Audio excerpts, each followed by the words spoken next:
நண்பர்களே, இன்றைக்கு சந்தோஷ் ஏச்சிகானம் அப்படிங்கிற ஒரு எழுத்தாளர் எழுதிய பிரியாணி அப்படிங்கிற ஒரு சிறுகதை தொகுப்பிலிருந்து ஒரு கதை நம்ம படிக்க போகிறோம். அந்த கதையினுடைய பெயர் பாக்கு பொறுக்குபவர்கள்.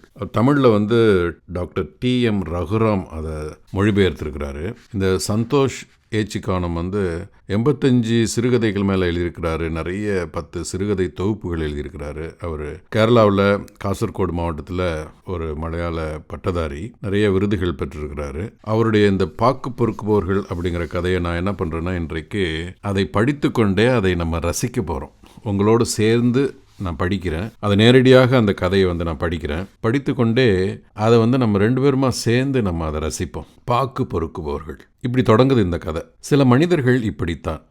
அவர்கள் வாழும் வாழ்க்கையின் மீது நீர்வாழ் பூச்சிகளைப் போல் ஏதாவது எழுதி வரைந்தபடி இருப்பார்கள். ஆனால் ஒன்றும் சரியாக விளங்காது. ஒரு சித்திரமோ குறைந்தது ஒரு வார்த்தையோ கூட உருவாக்க முடியாதபடி மொத்தமாக எல்லாவற்றிலும் ஒரு வெறுமை நிறைந்து அவர்களை முற்றிலும் தனிமைப்படுத்திவிடும். கடைசியில் கோடையில் வற்றிவிடும் சிறிய குட்டையோ குழியோ ஆக மாறி அவர்களின் உலகம் முடிவு பெறும். அப்படிப்பட்டவர்களில் ஒருவன்தான் சந்துரு அண்ணன். சந்துரு அப்படிங்கிற ஒரு கேரக்டரை இங்கே கிரியேட் பண்ணுறாரு சந்துரு. ஆனால் அந்த சந்துருங்கிற கேரக்டரை கிரியேட் பண்ணும்போதே என்ன சொல்கிறாருன்னா, இப்போ நீங்கள் சில நேரம் குளத்துலலாம் பார்த்தீங்கன்னா ஒரு பூச்சி மேலே ஒரு அமுங்காது, பல அங்கே இங்கே அப்படியே ஓடிக்கிட்டே இது பண்ணிகிட்ருக்கோம். அது மாதிரி நீர்வாழ் பூச்சிகளைப் போல் ஏதாவது எழுதி வரைந்தபடியே இருப்பார்களாம். ஏதாவது செஞ்சுட்டே இருப்பாங்க, ஆனால் ஒன்றும் சரியாக விளங்காது அப்படின்னு எழுதுகிறார். அப்போ சந்துரு ஏதோ ஒரு மர்மமான ஒரு ஆள் வாழ்க்கையில் ஏதோ செஞ்சிட்ருக்கிறாரு. அதில் அவர் கடைசியாக சொல்கிறாரு, கோடையில் வற்றிவிடும் சிறிய குட்டையோ குழியோ ஆக மாதிரி. நீங்கள் ஒரு பெரிய குளம் இருக்குன்னு வச்சிங்களேன், அதில் நிறைய தண்ணி இருக்கும், முழுசாக நிறைஞ்சி இருக்கும் மழை காலத்துலலாம். ஆனால் அதுக்கப்புறம் கொஞ்சம் கொஞ்சமாக வற்றி கோடையில் என்ன பண்ணும், கடைசியில் கீழே நடுவில் ஒரு சின்ன குட்டை மாதிரி இருக்கும், அப்புறம் சின்ன குழி மாதிரி இருக்கும், அப்புறம் அப்படியே தண்ணி இல்லாமல் போயிடும். அப்படி கோடையில் வற்றிவிடும் சிறிய குட்டையோ குழியோ ஆக மாறி அவர்களின் உலகம் முடிவு பெறும் அப்படின்னு முதல்லையே இன்ட்ரடியூஸ் பண்ணுறார். ரொம்ப சுவாரஸ்யமாக இருக்கும். அப்போ சந்துரு அப்படின்னு அந்த சந்துரு அண்ணன் அவர் ஏன் அப்படி எப்படி இருந்தார், அவர் எப்படி இந்த மாதிரி மாறினார் அப்படிங்கிற சுவாரஸ்யத்தை பேராவிலே அவர் கொடுத்துட்றார். தொடர்ந்து படிப்போம். 10 25 வருஷங்களுக்கு முன் ஊரை விட்டு ஓடிப்போன ஒரு மனிதன் இன்று காலை நான் ஷேவிங் க்ரீம் தடவியபடி நிற்கையில் திரும்பி வருகிறான். போகும்போது அவனிடமிருந்த அந்த மஞ்சள் துணிப்பை திரும்பி வந்தபோதும் கையில் இருந்தது. இப்போ இன்னொரு கேரக்டர். ஸோ இன்னொரு கேரக்டர் அவர் ஷேவிங் க்ரீம் தடவியபடி அவர் நிற்கிறாரு. அப்போ சந்துரு அண்ணன் திரும்பி வர்றார். பல வருஷங்களுக்கு முன்னாடி 25 வருஷங்களுக்கு அப்புறமா வர்றார். ஆனால் வரும்போது அந்த மஞ்சள் துணிப்பை அப்போ என்ன எடுத்துகிட்டு போனாரோ அது அப்படியே இவர்கிட்ட இருக்குது. என்னங்க, வெளியில் ஒருத்தர் பார்க்க வந்திருக்காருங்க, உறக்கச் சொன்னாள் மனைவி. யார்? எனக்கு தெரியாது, முன்னாடி உங்கள் கூட இருந்த நண்பன்னு சொன்னார். என் நண்பனுங்க எல்லாரையும் உனக்கு தான் தெரியுமே. தெரியும், ஆனால் இவரை நான் பார்த்ததில்லை. ஸோ இந்த பாருங்கள், இந்த மனைவிக்கும் இவருக்கும் இந்த ஷேவிங் க்ரீம் தடவியபடி இவர் நிற்கிறார்ல ஒருத்தர், ஒரு ஒரு மனிதர், கணவருக்கும் மனைவிக்கும் இருக்கிற அந்த கான்வர்சேஷனில் என்ன தெரியுதுன்னா, அந்த ஆளை அந்த மனைவிக்கு தெரியலை. ஆனால் அவர் என்ன சொல்கிறாரு, அவங்க கூட இருந்த ஒரு நண்பன்னு சொல்கிறார். அப்போ அதிலேயே ஒரு சஸ்பென்ஸ் இருக்குது. அப்போ சந்துரு அண்ணன் யார் அப்படின்னு. அப்போது சவரம் செய்யும் ரேசரால் க்ரீமை வழித்து விட்டு வாஷ் பேசினில் தண்ணீரை ஓடவிட்டு டவலால் முகத்தை பொத்தி கொண்டு வெளியே வந்தேன். இவர் தான் கதை சொல்கிறார். அந்த கதாநாயகன் தான் கதை சொல்கிறார். ஜெகன், என்னை தெரியுதா அப்படின்னு அந்த சந்துரன் சொல்கிறார். அப்போது அந்த கதை சொல்கிற ஒரு பேர் ஜெகன். ஓகே, ஜெகன் என்ன தெரியுதா அப்படின்னு அந்த சந்துரனன் கேட்குறார். ஒரு மஞ்சள் பையை சுருட்டி பிடித்தவாறு முன்வரிசையில் விழுந்து போன 2 பற்களின் இடைவெளியில் ஒருவர் முற்றத்தில் நின்றபடி சிரிக்கிறார். இந்த முகம் எதுவென்று என் மனதை குடைந்து பார்த்தேன். இப்போ ஜெகனுக்கு திடீர்னு அவரை கண்டுபிடிக்க முடியலை. ஏன்னா ஒரு 20-25 வருஷத்துக்கு அப்புறம் வர்றார். விரிவான தேடலில் எனக்கு முக்கியமான 2-3 தடயங்கள் கிடைத்தன. மூக்கின் கீழே இடதுபுறமாக ஒரு கரும்புள்ளி, புருவத்தில் விழுகின்ற குச்சி போன்ற முடி, ஒரு பாம்பு படமெடுத்து நிற்பது போல கர்வமாக கொத்த தயாராக நிற்கும் அந்த மூக்கு. அது அந்த உவமை பாருங்கள். ஏச்சிகானம் சந்தோஷ் ஏச்சிகானம் அவருடைய கதைகளில் எல்லாத்துலேயுமே அந்த உவமைகள், உருவகங்கள், அந்த காட்சிகளை அப்படியே ரொம்ப நம்ம ரசிக்கிற மாதிரி அப்போ இருக்கிற சூழலை அப்படியே மாற்றி பாருங்கள். பாம்பு படம் எடுத்து நிற்பது போல கர்வமாக கொத்த தயாராக நிற்கும் அந்த மூக்கு. பாம்பு படம் எடுக்கிறது மாதிரி நிற்குதான், அவ்வளோ அப்படி நிற்குதான் அந்த மூக்கு. கண்டுபிடிக்க சிரமமான இந்த ஆள் சந்துரு அண்ணன் தான். அந்த நேரத்தில் ஒரு கடிகாரத்தை விட சுலபமாக 10-20 வருஷங்களை என் உடம்பிலிருந்து எனக்கு அகற்றிவிட முடிந்தது. தற்பொழுது நான் சந்துரு என்ற வேலையாளுடன் சின்ன சின்ன சந்தேகங்கள் கேட்டு தெரிந்து கொண்டிருக்கும் 10 வயது சிறுவன். அப்போது சந்துரு ஒரு வேலையாளாக இருந்திருக்கிறாரு. இந்த ஜெகன் அவரை சுற்றி ஓடிக்கிட்டே இருந்திருக்கிற 10 வயது சிறுவன். அவன் சின்ன பிள்ளையாக இருக்கும்போது அந்த சந்துரு அங்கே வேலையாளாக இருந்திருக்கிறார் அவங்க வீட்டில். ஸோ இது அந்த கதை செட்டப்னு அவனுக்கு தெரியுது.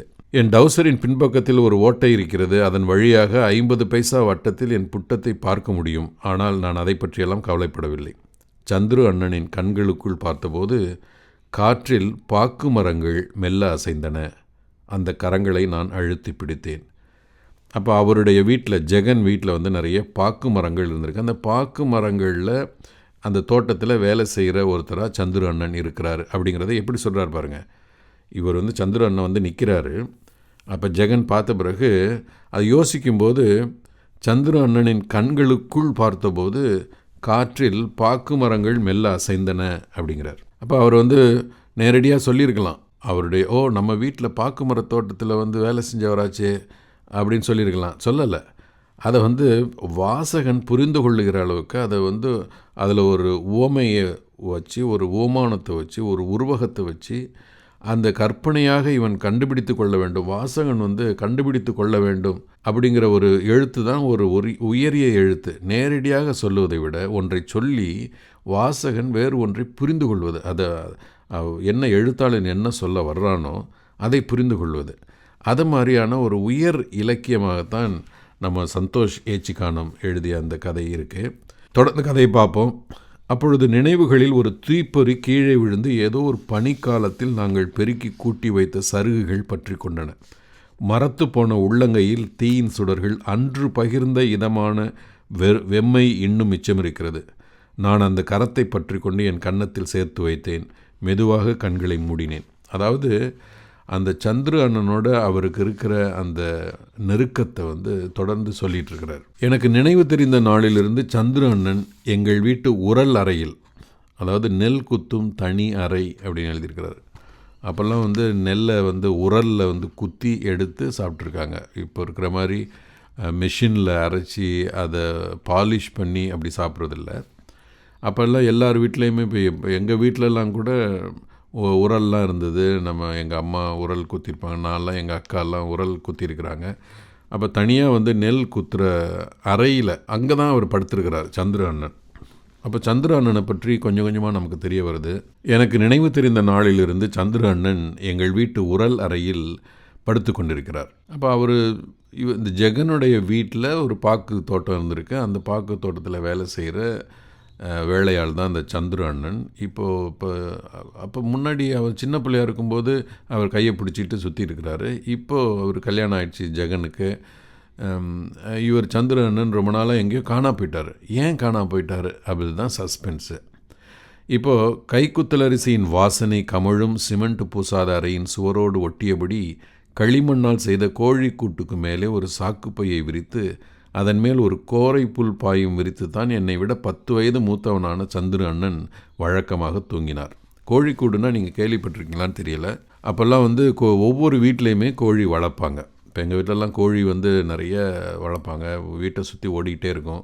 சாயந்தரமான கரெக்டாக ஒரு 5 மணி 5:30க்கெல்லாம் அது அந்த சாயங்கால நேரத்தில் அந்த கோழிக்கூடுன்னு ஒன்று இருக்கும். அது பெரிய பெரிய கூடை இருக்கும். அந்த கூடையை லேசாக திறந்து வச்சுருப்பாங்க. அது உள்ளார அதுவாக தானாக போயிடும். இல்லைன்னா அதுக்குன்னு ஒரு மண்ணால் ஒரு சின்ன அது கோழி உள்ளே போகிற மாதிரியான ஒரு இதை வச்சு ஒரு கோழி கூடுன்னு வச்சுருப்பாங்க. எல்லா வீட்லேயுமே அந்த கோழி கூடுக்கான அந்த இது இருக்கும், அந்த கூடை மாதிரி இருக்கும். ஸோ அந்த கோழிக்கூடு அந்த சில பேர் இந்த மாதிரி இப்போ இந்த கதையில் அவர் சொல்கிற மாதிரி களிமண்ணால் செய்த கோழிக்கூடு, அதில் ஒரு சாக்கு பையை விரித்து பாருங்கள். அவருடைய சந்துரு அண்ணன் எப்படி வாழ்ந்திருக்கிறார் அப்படின்னு உரல் அறையில் நெல் குத்துற உரல் அறையில் இருக்கிறாரு. களிமண்ணால் செய்த கோழி கூடு இருக்குது. அதெல்லாம் அப்படி காட்சிப்படுத்திக்கிங்க. அது மேலே ஒரு சாக்கு பை, அந்த சாக்கில் ஒரு கோரப்புல் பாயும், ஒரு அப்போலாம் கோரை புல்லில் செய்கிற பாய், கோரைப்புல்ல செய்கிற பாயில் வந்து விரித்து அதை படுத்திருக்கிறார். பொழுது விடுவதற்குள் எங்கள் தாத்தா, அதாவது அந்த ஜெகனுடைய தாத்தா, சுருண்டு படுத்து கொண்டிருக்கும் சந்துரு அண்ணனை தன்னுடன் அழைத்து கொண்டு பாக்கு பொறுக்கி சேகரித்து தோப்புக்கு போயிடுவார். அப்போ பாக்கு தோட்டம் பெருசாக இருந்திருக்கு. அப்போ இந்த ஜெகனுடைய தாத்தா என்ன பண்ணுறாரு, சந்துருவை அழைச்சிட்டு பாக்கு பொறுக்கிறதுக்காக அவர் கிளம்பிடுவார். பனி படர்ந்த புல்லில் நடக்க பிடிக்கும் என்பதால் அவர்களை தொடர்ந்து நானும் கிளம்பி விடுவேன். இவர் சின்ன பையன், பின்னாடியே வந்து அவனும் ஓடுறான். நாங்கள் நடந்து வரும் ஓசை கேட்டதும் பாக்கு மரங்களுக்கிடையே தேங்கி நிற்கும் மங்கலான அரை இருட்டிலிருந்து அலகில் பழுத்த பாக்கின் சாறு படிந்த வௌவால்கள் அங்குமிங்கும் பறக்கும். ராத்திரி பூரா வந்து வௌவால்கள் அங்கே குடியிருக்குது, அந்த பாக்கு மரத்தில் இருக்கிற குடியிருக்குது. இவங்க போகிறாங்களாம். நடந்து போகிற ஓசை கேட்டதுமே பாக்கு மரங்களுக்கு இடையே தேங்கி நிற்கும் மங்கலான அரை இருட்டிலிருந்து, அப்போ அது அரை இருட்டாக தான் இருக்குது, அது காலங்காட்டியும் அந்த வேலைக்கு போகிறாங்க. அலகின் பழுத்த பாக்கின் சாறு படிந்த வௌவால்கள், அலகில் பழுத்த பாக்கின் சாறு படிந்த, அதாவது அந்த பாக்குகளை வந்து சாப்பிட்ருக்கு அந்த வௌவால்கள் அப்படிங்கிறது சொல்கிறாங்க. அங்கே வந்து இரவு தங்குறதுக்கு மட்டும் இல்லை, அந்த வௌவால்கள் அங்கே வர்றது வந்து அந்த பாக்குகளை சுவைப்பதற்காக வருது. அதனால தான் அதனுடைய அலகில் மூக்கில் பழுத்த பாக்கின் சாறு படிஞ்சிருக்கு அந்த வௌவால்களுடைய மூக்கில். அது இவங்க வந்தோடனே கடகடன்னு பறந்து அங்கே இங்கேயும் பறக்குது. வௌவால்கள் கடித்து போட்ட பாக்கை தரையிலிருந்து பொறுக்கி எடுக்கையில் சந்துரு அண்ணன் சில சமயம் செக்கச்சிவந்த ஒன்றை எடுத்து என் கன்னத்தில் வைத்து மெதுவாக உரசுவார். அது அவங்களுக்குள்ள ஒரு நட்பு இருந்திருக்கு. அப்பொழுது மிக பரவசமாக இருக்கும். பனித்துளிகளின் குளிருக்குள்ளேயே என் உடம்பு ஒரு நீர்நிலைக்குள் இறங்குவது போல இருக்கும். ஒரு கத்தியைப் போல் அது அசையாமல் பல வகை மீன்களுக்கு இடையில் நெடுநேரம் கிடக்கும். அப்பொழுது என் கண்கள் மெல்ல மூடும். நாங்கள் பாக்கையெல்லாம் சேர்த்து கூடைக்குள் போட்டு வைப்பதற்குள் கோரை புற்களின் புதரிலிருந்து வெளியேறி நேராக கால்வாய்க்கு இறங்கிய தாத்தா உடம்பை சுத்தப்படுத்தி கோமணத்தை கட்டி கொண்டு திரும்பி வருவார். அப்போ அதெல்லாம் வந்து பெரியவங்க வந்து வெறும் கோமணம் தான் கட்டுவாங்க. வேஷ்டி, இப்போ ஜட்டியெல்லாம் போடுறது கிடையாது. ஜட்டிக்கு பதிலாக கோமணம் கட்டுவாங்க. ஒரு சின்ன துண்டு வந்து இவங்க இடுப்பில் அரைஞான் கயிறு கட்டியிருப்பாங்க. அதில் வந்து முன்பக்கம் மாட்டி பின்பக்கமாக 2 கால்களுக்கு இடையே இழுத்து பின்னாடி சொருகிக்குவாங்க. அதுதான் கோமணம். அந்த கோமணத்தை கட்டி அதுக்கு மேலே வந்து வேட்டி கட்டுவாங்க வெளியிலலாம் போகிறதா இருந்தால். ஆனால் வேலை செய்யும்போது அந்த வேட்டியை எடுத்துருவாங்க, அந்த கோமணம் மட்டும் இருக்கும். ஸோ இந்த தாத்தா என்ன பண்ணுறாரு, அது எப்படி அழகாக சொல்கிறார் பாருங்கள். அவர் வந்து வெளியில் வந்து டாய்லெட்டுக்கு போயிட்டு திரும்பி வந்து கால்வாயில் வாய்க்காலில் வந்து கழுவிட்டு வர்றாரு அப்படிங்கிறத எவ்வளவு நாசுக்காக அழகாக சொல்கிறார் பாருங்கள். நாங்கள் பாக்கையெல்லாம் சேர்த்து கூடைக்குள் போட்டு வைப்பதற்குள் கோரை புற்களின் புதரிலிருந்து வெளியேறி நேராக கால்வாய்க்கு இறங்கிய தாத்தா, அப்போ கோரை புற்களுக்கு இடையில் ஏதோ செஞ்சுருக்கிறாரு. அதுக்கப்புறம் கால்வாய்க்கு இறங்கி தாத்தா உடம்பை சுத்தப்படுத்தி கோமணத்தை கட்டி கொண்டு திரும்ப வருவார். அப்பொழுது கடந்த இரவு நண்டுகளை தின்று பசியாறிய கொக்கு ஒன்று தாத்தாவின் கருத்த ஒல்லியான உடம்பின் குறுக்காக பறந்து செல்லும். இதெல்லாம் வந்து ஒரு நம்ம கற்பனை பண்ணி பார்க்கணும். அவர் வந்து அப்படி அவர் தாத்தா வந்து கருத்த ஒல்லியான உடம்பான். அவர் வர்றாரு. வரும்போது ஒரு கொக்கு வந்து வெள்ளையாக கொக்கு வந்து அப்படி கிராஸ் பண்ணுது. அந்த கொக்கு என்ன பண்ணிச்சு, இரவில் வந்து நண்டுகளை தின்று கொழுத்த கொக்கா. சரி, அது எப்படி இருக்குது அப்படின்னாக்க, அதாவது இந்த கருத்த ஒல்லியான உடம்பு இல்லை, இவர் இந்த கொக்கு குறுக்க பறந்து போகிறது எப்படி இருக்குன்னா, பள்ளியில் கருப்பு பலகையில் வெள்ளை சாக்பீஸால் வரைந்தது போல இந்த வெண்மை கீற்று இன்னும் சற்று நேரம் என் கண்களில் தங்கி நிற்கும் அப்படின்னு அழகாக எழுதுகிறார். எவ்வளோ இது பாருங்கள். பள்ளிக்கூடத்துலலாம் வந்து கரும்பலகை இருக்கும் இல்லையா, பிளாக் போர்டு இருக்கும். அதில் சாக்பீஸ் வந்து ஒரு கோடு நேராக போட்டால் எப்படி இருக்கும், அது மாதிரி அந்த கொக்கு வந்து குறுக்க பறந்து போகிறது வந்து அந்த ஒரு சாக்பீஸால் வரைஞ்ச கோடு மாதிரியும் பின்னாடி இருக்கிற கரும்பலகை போல் வந்து தாத்தாவனுடைய கருத்த ஒல்லியான உடம்பும் இருக்கிற மாதிரி. இது தொடர்ந்து இந்த சந்தோஷ் ஏச்சிக்கானத்தினுடைய கதைகளில் நிறைய ஓமைகள் இதை மாதிரி வந்துகிட்டே இருக்கும் பாருங்கள். இப்போ எவ்வளவு நேரம் வந்து சந்துரு வந்து நிற்கிறாரு, ஜெகன் வந்து பார்க்குறான். இப்போ அந்த பழைய நினைவுகளை வந்து தொடர்ந்து இவர் சொல்லிக்கிட்டே இருக்கிறார். அப்போ வாசகனை வந்து அந்த பழைய காலத்துக்கு அப்படியே அழைச்சிட்டு போகிறார். அப்போ தான் கேட்குறார், இத்தனை நாளாக எங்கே இருந்தீங்க சந்துரு அண்ணா? நான் கேட்டேன். பரிமாறி வைத்திருந்த காலை உணவிலிருந்து கண்ணை எடுக்காமல் அவர் தனக்குத்தானே சிரித்தார். அப்போ வந்து காலை உணவு பரிமாறிட்டாங்க, அவரை வந்து சாப்பிட வச்சுருக்காங்க. மூக்கின் நுனியை தடவி சற்று நேரம் பேசாமல் இருந்து பிறகு இட்லியை எடுத்து சாப்பிட ஆரம்பித்தார். அவர் ஒன்றுமே பதிலே சொல்லலை. எத்தனை நாளாக எங்கே இருந்தீங்க அப்படின்னு கேட்டதுக்கு ஒன்றுமே பதில் சொல்லலை, சும்மா சிரிச்சிட்டு விட்டுட்டார். உங்கள் குடும்பமெல்லாம் வீட்டுக்கு வந்த தன் கணவனின் பழைய நண்பரிடம் ஏதாவது கேட்க வேண்டுமே என்று நினைத்து ரேகா, ஜெகனுடைய மனைவி ரேகா, கொஞ்சம் சட்னியை அந்த பலகாரத்தின் மீது ஊற்றி நட்பு கலந்த உரையாடலை ஆரம்பித்தாள். இப்போ வந்திருக்காங்க, ஏதாவது பேசணும் இல்லையா? அப்போ கேட்குறாங்க, உங்கள் குடும்பமெல்லாம் என்னாச்சு அப்படிங்கிற மாதிரி கேட்குறாங்க ரேகா, ஜெகனுடைய மனைவி. சந்துரு அண்ணன் அதற்கும் பதில் ஏதும் சொல்லவில்லை. ஆனால் இம்முறை அவர் முகத்தில் சிரிப்பில்லை. சாப்பிட்ட பாத்திரத்தை எடுத்து வெளியே நடந்தார். மனைவி என்னை பார்த்தாள். சாப்பிட்ட பாத்திரங்களை அவரவர் துலக்கி வைக்க வேண்டும் என்பது எங்கள் ஊரில் காலம் காலமாக கடைப்பிடிக்கப்பட்ட பழக்கம் என்பது அவளுக்கு தெரியவில்லை. சந்துரு அண்ணா தன் பிளேட்டை சமையலறை மேடையில் கவிழ்த்து வைத்துவிட்டு முன்வாசலுக்கு வந்தார். தன் மஞ்சள் பையிலிருந்து ஒரு பீடியை எடுத்து பற்ற வைத்தார். முற்றத்தை சுற்றி இருந்த சிறு மேட்டில் அமர்ந்தபடி தோப்பை ஒரு நோட்டம் விட்டு இடையில் என்னை ஒரு முறை கூர்ந்து கவனித்தார். இது என்ன அர்த்தம்னா, அந்த தோப்பு 20 வருஷத்துக்கு முன்னாடி 25 வருஷத்துக்கு முன்னாடி சந்துரு அண்ணன் இருந்த தோப்பு இப்போ திரும்பி வந்துட்டார். இப்போ அவங்க ரேகா கேட்டபோது கூட குடும்பத்தை பற்றி கேட்கும்போது அவர் கொஞ்சம் யோசனை பண்ணி ஏதோ நடந்திருக்கு, அதை பற்றி அவர் சொல்லலை. அதுக்கு பிறகு அந்த தோப்பை பார்க்குறாரு. பார்த்துட்டு இவனை கூர்ந்து பார்க்குறாரு. அப்போ என்ன அர்த்தம் அப்படின்னாக்க, அந்த தோப்பு என்னையா அப்படி இருந்த தோப்பை இப்படி வச்சுருக்க அப்படிங்கிற மாதிரி பார்க்குற மாதிரி தான். அவர் வேணால் கேட்கவே இல்லை. வாயிலிருந்து இது வரைக்கும் எந்த வார்த்தையும் வரவே இல்லை சந்திரன்கிட்டேருந்து. தொடர்ந்து படிப்போம். இந்த தோப்பை நீ இப்படி கவனிப்பாரற்று அலங்கோலமாக்கி விட்டாயே என்ற கோபமும் வருத்தமும் அந்த கண்களில் தெரிந்தது. நம்ம சொன்ன மாதிரி சந்திர அண்ணன் அங்கே பார்த்துட்டு இங்கே திருப்பி இவனை ஒரு கூர்ந்து கவனிக்கிற அந்த பார்வையிலேயே அவர் சொல்லிட்டார், என்னப்பா இந்த மாதிரி வச்சிருக்கியே அப்படின்னு சொல்லி. தாத்தா இறந்த பிறகு அம்மாவுக்கு தன் பங்காக கிடைத்தது இந்த தோப்பு. என் அக்காவுடன் அவங்க அம்மா என் அக்காவுடன் அவள் ஷார்ஜாவுக்கு சென்று நிரந்தரமாக தங்கிவிட்ட பிறகு இந்த தோப்புக்கு நான் உரிமையாளனானேன். ஜெகன் தானே கதையை சொல்லிட்டு வரான். ஒரு புத்தக பதிப்பகத்தை சுமாராக நடத்தி கொண்டு செல்கையில் எனக்கு இந்த தோப்பை கவனிக்க முடியாமல் போயிற்று. புதர் மண்டி காடாக கிடந்த இடத்தை வெட்டி சுத்தமாக்கி வருடம் 2 ஆகிவிட்டது. அப்போ ஜெகன் என்ன பண்ணுறான் அப்படின்னா, ஒரு புத்தக பதிப்பகம் நடத்திட்டுருக்கிறான். அதனால் அந்த தோப்பை அவன் பார்க்க முடியாமல் போகுது. ஸோ மரங்களை சுற்றி உரமிடும் குழிகளை எடுப்பதில்லை, உரம் போடுவதும் இல்லை. வருடம் யாருக்காவது குத்தகைக்கு கொடுத்து விடுவேன். கிடைக்கிற விளைச்சலை வாங்கி வைப்பேன். அதற்கிடையில் பல வியாதிகள் முக்கால்வாசி பாக்கு மரங்களின் மண்டை காய்ந்து விட்டது. பந்தல் போட, வேலி கட்ட என யாரோ சில மரங்களை வெட்டி சென்றனர். தோப்பையே விற்றுவிடலாம் என்று பார்த்தால் பட்டணத்திலிருந்து சற்று தூரம் உள்நோக்கி இருந்தபடியால் யாருக்கும் வாங்க விருப்பமில்லை. அதுவுமின்றி தாத்தாவின் நினைவு இங்கே இருப்பதால் துச்சமான தொகைக்கு இதை விற்றுவிடவும் மனசு வரவில்லை. அப்போ தோப்பு அந்த மாதிரியான ஒரு நிலையில் இருக்குது அப்படிங்கிறத எஸ்டாப்ளிஷ் பண்ணுறாரு. அப்போ ரேகா கேட்குறான், இவர் இன்னைக்கு திரும்பி போயிடுவாரா? ரேகா கேட்டாள். வெளிப்படையாக விருந்தாளியாய் வந்தவரிடம் கொஞ்சம் வாஞ்சியுடன் பேசியிருந்தாலும் முற்றிலும் பரிச்சயமில்லாத ஒருவரின் இருப்பு அங்கே அவளை பதட்டமடைய செய்தது என்பது அந்த கேள்வியிலிருந்து புரிந்தது. தெரியாது என்றேன். அவள் என்னை முறைத்து பார்த்துவிட்டு வீட்டுக்குள் அடைக்கலம் கொண்டாள். பீடி பிடித்து முடித்ததும் சந்துரு அண்ணன் நேராக தோப்பு பக்கம் போனார். போகிற வழியில் காடாக கிடந்த இடத்தில் உள்ள புதர்களை கையால் வகிர்ந்து செல்ல வேண்டியிருந்தது.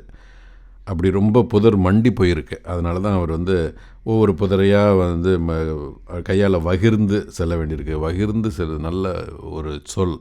இப்போ முடியை வகிர்ந்து அப்படின்னு சொல்லுவாங்க. ஒரு பெண்கள் முடியை 2 பக்கமும் விரித்து போடும்போது அதை வகிர்ந்து 2 பக்கமும் விரித்து போடுகிறார்கள்னு சொல்லுவாங்க. அது மாதிரி போகிற வழியில் காடாக கிடந்த இடத்தில் உள்ள புதர்களை கையால் வகிர்ந்து செல்ல வேண்டியிருந்தது.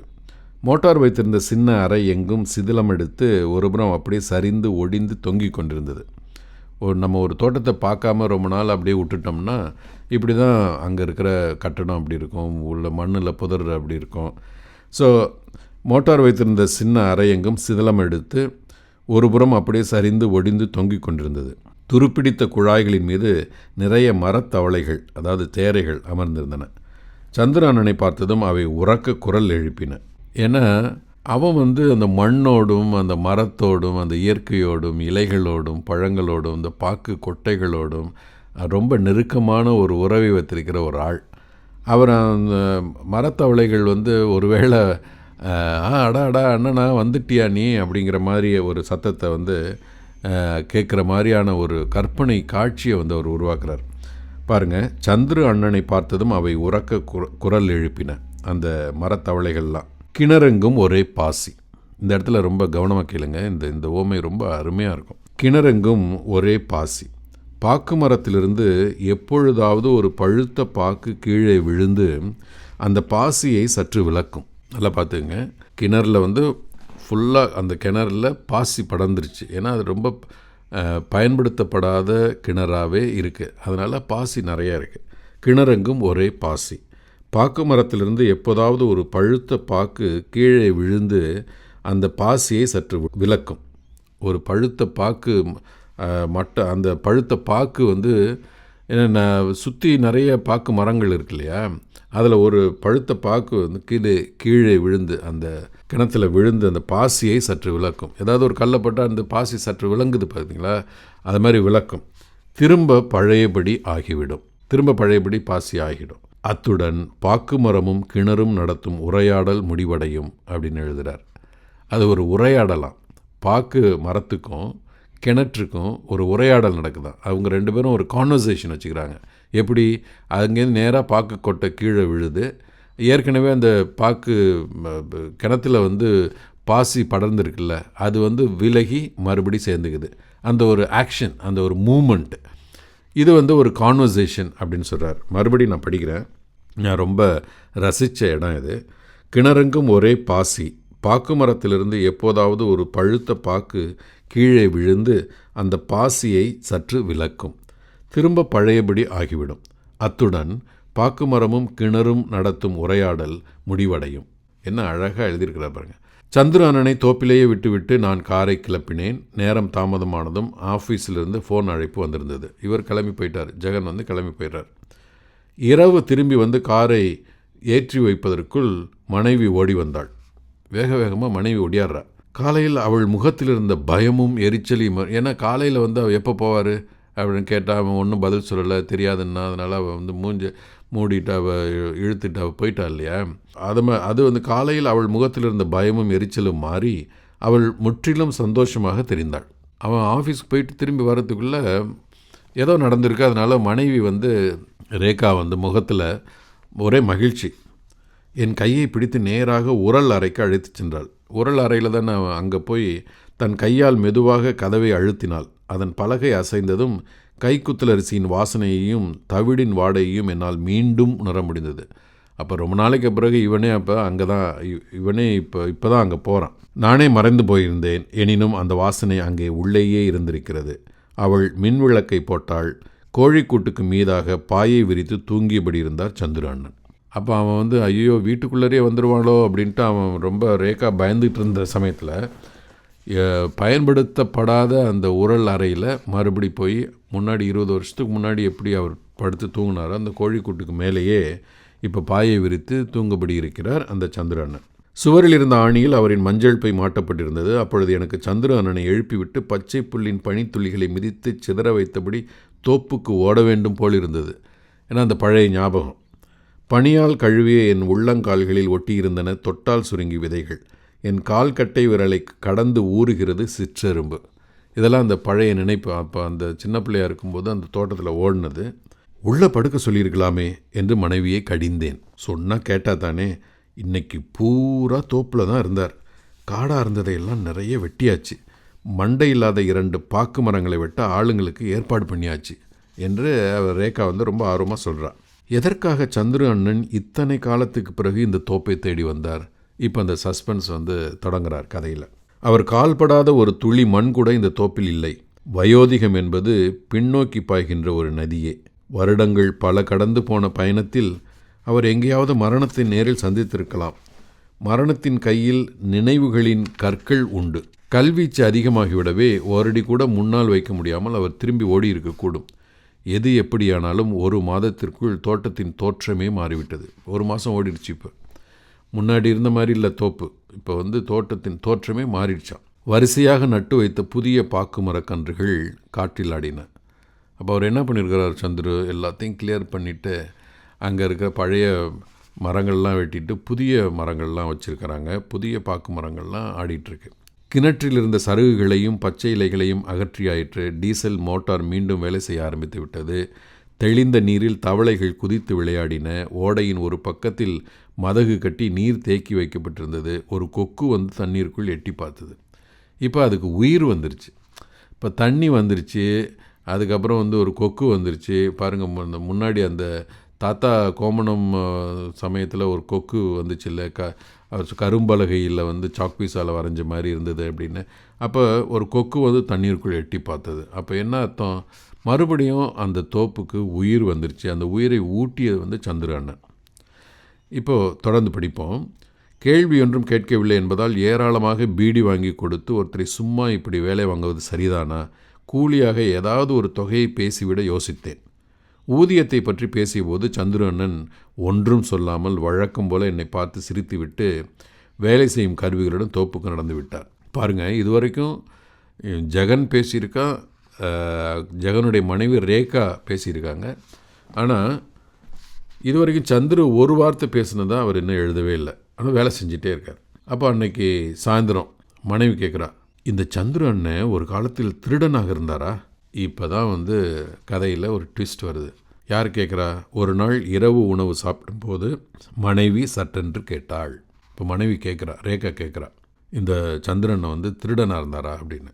அவன் நமக்கு வாசகனுக்கே வந்து ஒரு தூக்கி வாரிப்படுது. என்னடா அது இதுவரைக்கும் வந்து அந்த சந்திரனன் கேரக்டர் வந்து அவ்வளோ நல்லா வந்துட்டுருக்கு, திடீர்னு வந்து இந்த மனைவி ஏன் இப்படி கேட்குறா அப்படின்னு ஒரு சந்தேகம் வருது. ஒரு நாள் இரவு உணவு சாப்பிடும்போது மனைவி சட்டென்று கேட்டாள். அவருக்கு திருட்டுத்தனம் இருந்ததுன்னு கேள்விப்பட்டேன், அக்கம் பக்கத்தில் இருந்தவங்க தான் சொன்னாங்க, உண்மையா என்று மறுபடியும் தொடர்ந்து கேட்குறா ரேகா. நான் அதற்கும் பதிலொன்றும் சொல்லவில்லை அப்படின்னு ஜெகன் வந்து அதுக்கு பதில் சொல்லலை. இங்கே இருந்து என்னமோ திருடனதுக்கு தானே தாத்தா அவரை விரட்டி விட்டார் அப்படின்னு மனைவி தொடர்ந்து கேட்குறா. சாப்பிடும்போது என்ன கேட்குறா, ஒரு காலத்தில் திருடனாக இருந்தாரா, இல்லை திருட்டுத்தனம் இருந்ததுன்னு கேள்விப்பட்டு மற்றவங்க வெளியில் பக்கத்தில் இருந்தவங்களாம் சொன்னாங்க. ஏன்னா இவ கல்யாணம் பண்ணி இப்போ தானே வந்திருக்கா, ஏதோ திருடினதுக்காக தானே தாத்தா வந்து உங்கள் தாத்தா இவரை விரட்டி விட்டார் அப்படின்னு தொடர்ந்து இவ கேள்வி கேட்குறா. அவன் ஒன்றும் பதிலே சொல்லலை. ஒரு விவாதத்துக்கு தயாராக அவள் என் எதிரே அமர்ந்து தொடர்ந்தாள். ரொம்பவும் நம்பிடாதீங்க, நீங்கள் இல்லாத நேரம் பார்த்து என் மண்டையில் ஒரு போடு போட்டு இங்கே உள்ளதையெல்லாம் எடுத்துக்கிட்டு ஐயா கிளம்புனாலும் கிளம்பிடுவார். அவர் மனசில் என்னமோ ஒரு உத்தேசம் இருக்குது, இல்லைன்னா ஒரு பைசா கூட வாங்காமல் அவர் ஏன் இங்கே கடந்து வேர்த்து வேலை செய்கிறார் அப்படின்லாம் அவர் ரேகா வந்து சொல்கிறார். ரொம்ப நீங்கள் உஷாராக இருங்க, பார்த்துங்க அப்படின்னு. அன்று இரவு எனக்கு தூக்கம் வரவில்லை. கண்கள் மூடும்போதெல்லாம் காது முழுக்க சந்துரு அண்ணனின் அழுகை குரல் தான் கேட்டது. இப்போ வந்து ஃப்ளாஷ்பேக், ஏன் என்ன நடந்துச்சு அப்படிங்கிறத தொடங்குறார். பாக்குமர குலையின் குச்சிகளை கொத்தாக பிடித்து ஊர் போலீஸ்காரன் ராஜன் அவரை கண்மண் தெரியாமல் விளாசி கொண்டிருந்தான். இப்போ பழைய ஃப்ளாஷ்பேக்கு போகிறார். அவர் உடம்பில், அதாவது சந்துரு உடம்பில், அவர் உடம்பில் ஒரு பொட்டு துணி கூட இல்லை. கொல்லுடா ராஜா அவனை, அப்பனும் அத்தாவும் செத்த பிறகு அலைஞ்சு நடந்தவன் இவன், இங்கே கொண்டாந்து நாய்க்கு சோறு போட்டம் பாரு, என்னத்தான் உதைக்கணும். தாத்தா கோபாவசத்தில் ஆடினார். அவன் முதுக ஒடிச்சு போடு, நிமிரக்கூடாது. தன் நிர்வாண உடம்பை பார்க்காமல் இருக்க கால் முட்டுகளுக்கு இடையில் முகத்தை புதைத்து தரையில் துரித்து கொண்டிருந்தார் சந்துரு அண்ணன். அப்போ பழைய ஃப்ளாஷ்பேக்கில் என்ன நடக்குது அப்படின்னாக்கா, அந்த ஒரு போலீஸ் வந்து ஒரு பாக்குமர கொலையை கையில் வச்சுக்கிட்டு அவனை அடித்து பின்னுறாரு. தாத்தாவும் வந்து நல்லா அடிடா அப்படிங்கிறாரு, முதுக ஒடிச்சு போடு அப்படிங்கிறாரு. அப்போ இவர் வந்து நிர்வாண உடம்பை பார்க்காமல் இருக்கா. அப்போ வந்து எல்லா சட்டையெல்லாம் அவுத்துட்டு தான் அவனை அடிக்கிறாங்க. அப்போது வாசகனுக்கு ஒரு ஷாக் ஆகிடுதாட, என்னாச்சு, என்னாச்சு, ஏன் அடிக்கிறாங்க, என்ன தவறு நடந்துருச்சா என்ன அப்படின்னு. தொடர்ந்து படிக்கிறேன். நான் உறக்க அழுதேன். அம்மா என் வாயை பொத்தினாள். அவன் திருட்டு ஜாதி, நல்லா வேணும் அவனுக்கு என்றாள் அவங்க அம்மா கூட. அடித்து அடித்து குச்சி கொத்து பெய்ந்து போனதும் போலீஸ்காரன் தன் நெற்றியில் இருந்த வியர்வையை வழித்து காக்கி சட்டையில் துடைத்தான். சாக்ஸை காலில் இழுத்து போட்டுக்கொண்டு கூரான போலீஸ் தொப்பியை தலையில் பொருத்தினான். போகிற போக்கில் திருடனின் இடுப்பை குறிவைத்து ஒரு உதைவிட்டான். பெரிய காட்சியை வந்து அவர் அழகாக விவரிக்கிறாரு பாருங்கள். அந்த போலீஸ் வந்து அவனை அடிக்கிறாரு, உதைக்கிறாரு. அம்மா என்று சந்துரு அண்ணனின் அலறல் பாதியில் நின்று போயிற்று. நான் கண்களை பொத்தி கொண்டேன். அப்போ அவனுக்கு ரொம்ப மயக்கமாக இருக்கும்னு நினைக்கிறேன். அதற்கு பிறகு சந்துரு அண்ணனை பார்த்தது இப்போது தான். அப்போ வந்து அந்த அம்மானு சந்துருக்கு அவன் கத்தி அவருடைய அலறல் பாதியில் நின்று போகும்போது இவன் கண்ணை மூடிட்டான்ல, அதுக்கப்புறம் பார்த்தது வந்து இப்போ தான் அப்படின்னு சொல்கிறார். என்றாவது ஒரு நாள் தன் தலையில் பலமான அடி விழும் என்று பயந்து கொண்டே என் மனைவி 5 வருடங்களை ஓட்டிவிட்டாள். சந்துரு வந்து இப்போ என்ன ஆயிடுச்சுன்னா 5 வருஷம் ஆயிடுச்சு. 5 வருஷமும் அவன் பேசவும் இல்லை, ஒன்றும் இல்லை. அவங்க மனைவிக்கு வந்து சந்தேகமாகவே இருக்குது, என்னடா அவர் ஒரு திருடிட்டு ஓடிட்டார் அப்படின்னு சொல்கிறாங்க. ஆனால் அதுக்கு ஜெகன் வந்து அவனுடைய கணவன், ரேகாவுடைய கணவன் ஜெகன் வந்து ஒன்றுமே பதில் சொல்லலை. இப்போ 5 வருஷம் ஓடிடுச்சு. அத்தனை நாள்களும் சந்துரு அண்ணனின் கோரை புல்பாய் கோழிக்கூட்டுக்கு மீதே எப்போதும் இருந்தது. அந்த பழையபடியே அங்கேயே அந்த கோழிக்கூட்டு மேலே இருக்கிற கோரைப்பால் பாயிலேயே படுத்து அவர் இருக்கிறார், அங்கேயே இருக்கிறார். அந்த உரல் இருக்கிற உரல் வச்சு நெல்லை குத்துற அந்த அறையிலேயே இருக்கிறார். தொடர்ந்து கதையில் இப்போ மாற்றம் வரணும் இல்லையா, ஒரு டேர்னிங் பாயிண்ட் வரணும் இல்லையா. இந்த இடத்துல ஒரு டேர்னிங் பாயிண்ட் வருது.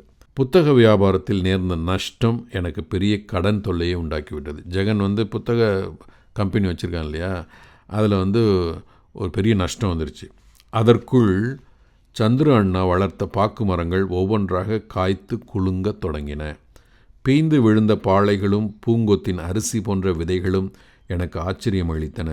காற்றில் கமுகின் மட்டைகள் கீழே விழும்போது தூக்கத்தில் ஒவ்வொரு முறையும் சந்துரு அண்ணன் விழித்தெழுந்தார். நெஞ்சில் கைவத்து அசையாமல் படுத்தார். தோப்பில் வௌவால்களின் சத்தம் அதிகமானதும் அவர் எழுந்து ஓடி வருவார். அவ்வளவு தூரம் அந்த பாக்கு மரத்தை எங்கேயாவது ஒரு பாக்கு மரம் ஒரு இது விழுந்துச்சுன்னா, ஒரு மட்டை விழுந்துச்சுன்னா உடனே அவர் விழிச்சுக்குவார். எப்படி ஒரு தாய் ஒரு குழந்தை பக்கத்தில் படுத்திருக்கும்போது லேசாக அப்படின்னு சினுங்குனுச்சுன்னா தாய் உடனே முழிச்சுக்குவாள். சின்னதாக சினுங்கினாலும் அதை போன்று அந்த மாதிரியான ஒரு நெருக்கத்தை, பாசத்தை சந்துரு அண்ணன் அந்த தோப்பில் வச்சிருக்கிறார். நெஞ்சில் கைவத்து அசையாமல் படுத்தார். தோப்பில் வௌவால்களின் சத்தம் அதிகமானதும் அவர் எழுந்து ஓடி வருவார். பாக்குகள் முத்தலாகி பழுக்க தொடங்கின. இப்போ அவர் வச்ச பழைய இதை தவிர புதுசாக நிறைய பாக்கு மட்டைகள் வச்சார் இல்லையா, பாக்கு மரங்கள் வச்சார் இல்லையா, அது எல்லாமே முத்தலாகி பழுக்க தொடங்கின. பாக்கின் காய்களில் இருந்த பச்சை நிறம் மாறத் தொடங்கியது. சில மாதங்களுக்குள் விளைச்சலை பறித்து எடுக்க தயாராகி செக்கச்சிவந்த நிறத்தில் துலங்கி நின்றன. கீழே மரத்தை சுற்றி வெட்டப்பட்ட குழியில் பனியில் விழுந்து கிடந்த ஒரு பாக்கை எடுத்து சந்துரு அண்ணன் தெரிவித்தார். இப்போ தான் பேசுகிறார். ஒரே ஒரு வசனம், 5 வருஷமாக பேசலை, இப்போ பேசுகிறார். நல்லா முத்திடுச்சு, இனி பாக்க உரிச்சி போட ஆளை கூப்பிடுங்க அப்படின்னு சொல்கிறார். சந்துரு அண்ணனின் தோளில் 2 கைகளையும் அழுத்தி பிடித்தேன். என் கண்களில் நீர் நிரம்பி வழிந்தது. ஏன்னா இவனுடைய புத்தக வியாபாரத்தில் ஒரு நஷ்டம் வந்துருச்சு. என்ன செய்கிறதுன்னு தெரியலை, குடும்பத்தில் கஷ்டமாயிடுச்சு. இந்த நேரத்தில் பாக்கெல்லாம் உரிச்சு போட ஆளை கூப்பிடுங்க அப்படின்ட்டு சந்திரன் சொல்கிறார்.